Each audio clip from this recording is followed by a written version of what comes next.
Les observateurs se demandent souvent la raison pour laquelle les juifs religieux prennent des mesures aussi minutieuses pour choisir les 4 espèces, c'est-à-dire les trogues, les hadassim, le loulav et les haravot, les branches de saule, pour la fête de Sukkot.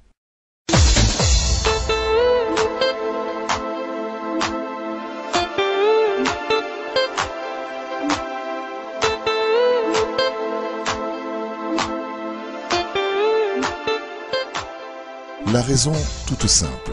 La loi juive est très précise en ce qui concerne les critères de cacheroute des 4 espèces.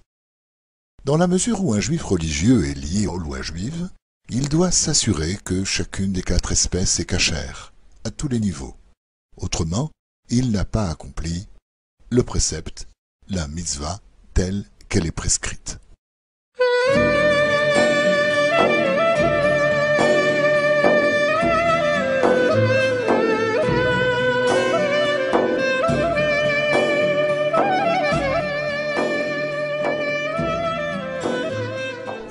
Plus profond, Rabbi Nathan de Breslev explique dans le Likutei Halachot que les 4 espèces représentent les armes d'un juif et que celles-ci l'aident à vaincre l'impureté spirituelle.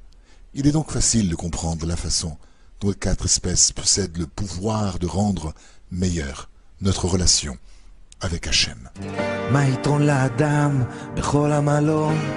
שיעמול תחת השמש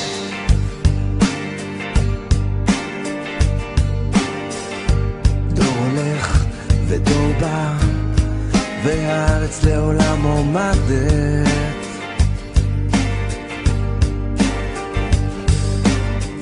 מה יתרון לאדם בכל עמלו מה יתרון לאדם בכל עמלו À Rosh Hashanah, les Mekatregim, c'est-à-dire les forces spirituelles du mal, déclarent la guerre contre les Juifs.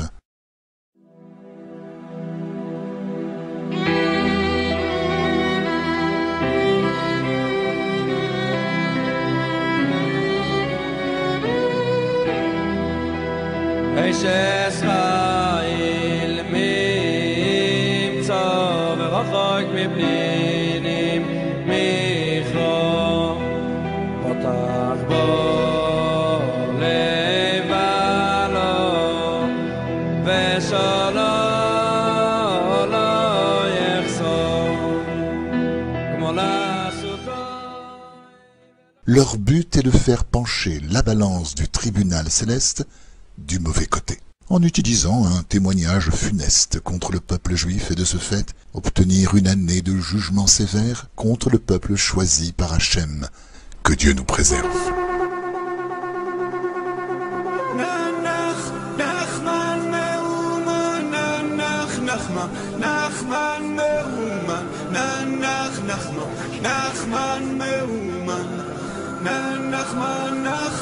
Les jours de fête représentent un moment unique de l'année. Ils représentent la montée vaillante du peuple juif pour relever ce défi. Nombreux sont ceux qui croient que le combat spirituel est terminé après Rosh Hashanah et Yom Kippour. Cela n'est pas le cas. Rosh Hashanah et Yom Kippour ne sont que le début de notre nouveau combat annuel contre le mal.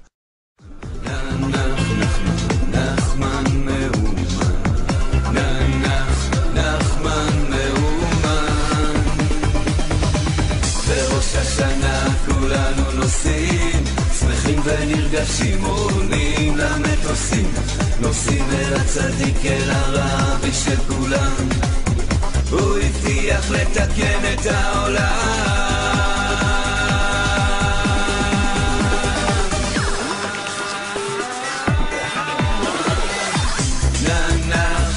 Voici comment. Le chauffard, corne de bélier, que nous sonnons pendant Rosh Hashanah est notre appel au combat.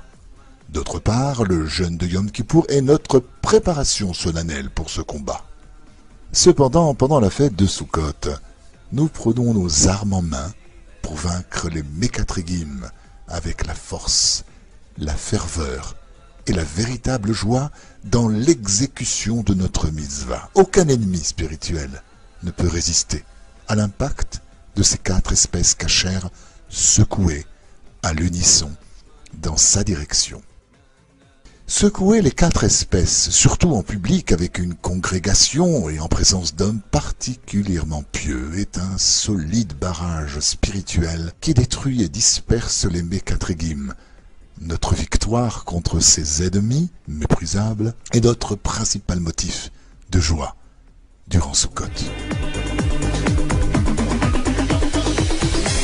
צדיק אחד הוא צדיק אמיתי, אני אוהב אותו והוא אוהב אותי, הוא מראה לי את הדרך, הוא מאיר לי את האור, אבא טוב ולך לחזור, נח נחמן מאומן, נח נחמן נחמן מאומן, נחמן מאומן, נחמן נחמן מאומן. Certains accordent énormément d'importance à la beauté des 4 espèces, sans prêter suffisamment d'attention à leur statut face à la cacheroute.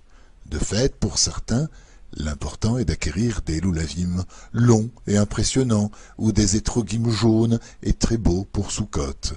Même si l'acquisition de 4 espèces ayant un bel aspect n'est pas dénuée de sens, le plus important est de posséder, avant tout, des espèces cachères. La cacheroute de nos 4 espèces nous garantit de posséder les armes les plus efficaces dans notre lutte contre les Mekatregim. Étant donné qu'on doit considérer les 4 espèces comme des armes spirituelles, comme nous l'a enseigné Rabbi Nathan, celles-ci doivent être cachères, si l'on désire qu'elles soient des armes efficaces.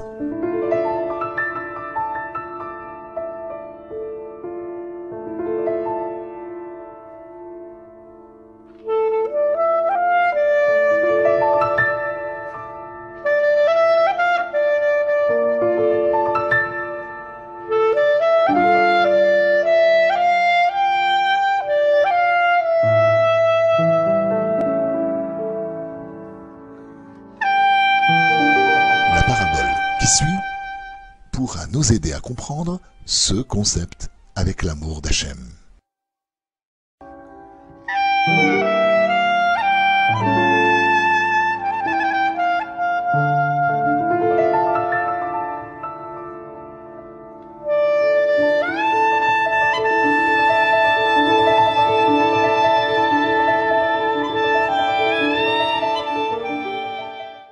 Michael aimait impressionner ses chefs de bataillon avec son mousquet reluisant.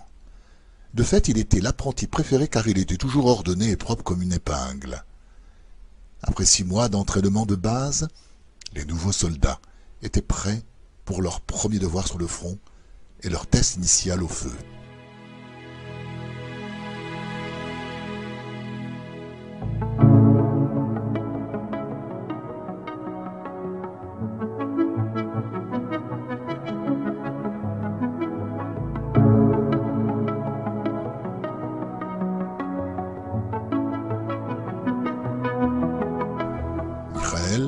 N'avait pas réalisé que le combat et l'entraînement au camp étaient des choses bien distinctes, il continuait à nettoyer minutieusement le canon de son mousquet pendant des heures sans fin, jusqu'à qu'il brille comme un miroir.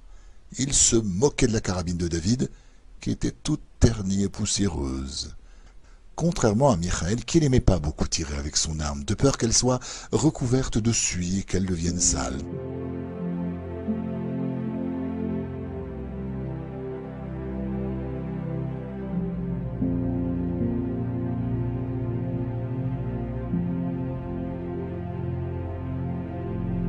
David passait tout son temps disponible, en première ligne.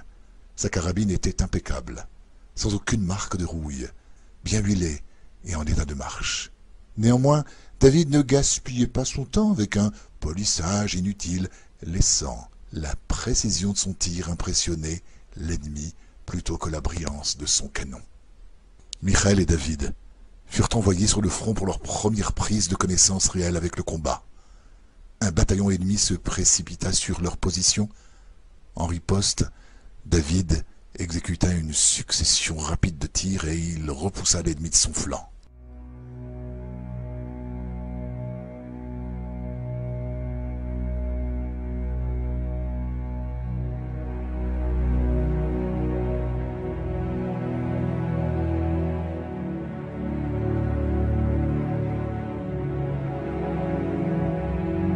De son côté, Michael ajusta son mousquet, pressa sur la détente et rien n'arriva.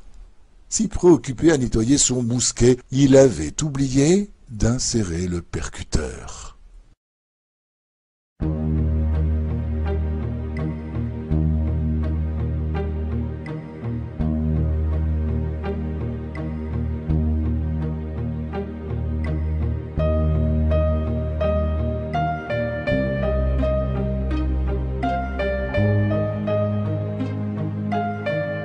Le loulave, le plus grand et qui possède la plus belle couleur, ne vaut pas 1 euro si sa feuille principale est fendue.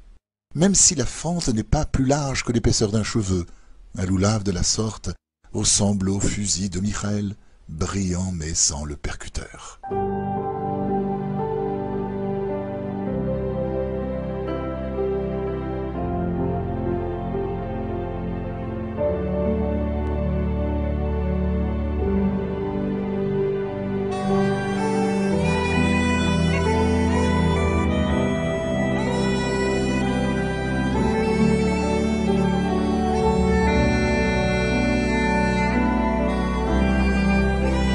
Avec les 4 espèces entièrement cachères, même si elles ne sont pas les plus grandes, les plus belles et les plus impressionnantes, on peut gagner le combat spirituel et se débarrasser de la présence du mal. Si nous réussissons à être les vainqueurs de ce combat, nous ajouterons de la sainteté dans nos foyers et dans nos cœurs.